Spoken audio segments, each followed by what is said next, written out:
नमस्कार, आप देख रहे हैं TV9 भारतवर्ष और मैं हूं आपके साथ अनुष्का नामदेव।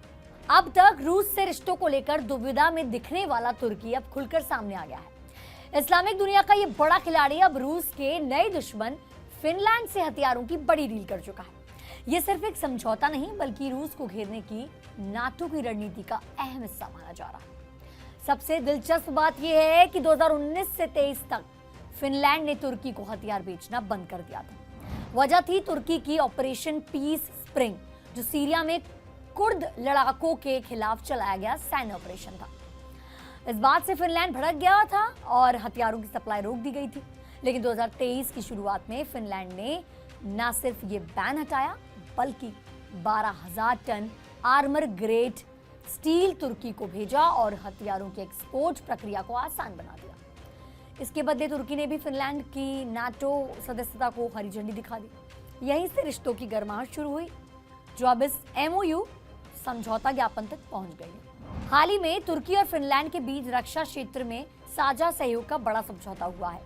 इस पर दस्तखत किए तुर्की के SSB चीफ हालुक गोरगुन और फिनलैंड के ओल्ली रूटू ने। फिनलैंड की कंपनी पाट्रिया और तुर्की की कंपनी एसेलसन और रॉकेटसन मिलकर हथियार बनाएंगी।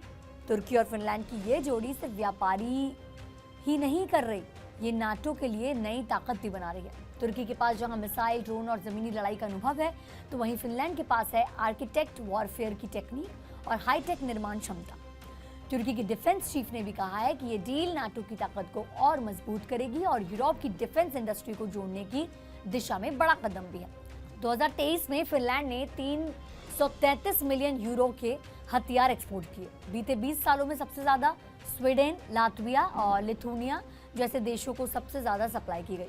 2025 में फिनलैंड ने GDP का 2.5% डिफेंस पर खर्च करने का ऐलान किया है, जो कि नाटो की तय सीमा 2% से ज्यादा है। इसमें F-35A फाइटर जेट्स और नाटो मिशन के लिए भारी निवेश शामिल है। तुर्की पहले से ही अफ्रीका, मिडिल ईस्ट और सेंट्रल एशिया में अपने रक्षा उत्पाद बेच रहा है, लेकिन यूरोप और नार्डिक देशों में उसकी पकड़ तक सीमित थी। फिनलैंड के साथ ये नई साझेदारी तुर्की को सीधे यूरोपीय मार्केट में ले जाएगी। दूसरी तरफ फिनलैंड को भी तुर्की के जरिए मिडिल ईस्ट जैसे बड़े बाजारों में एंट्री मिलेगी।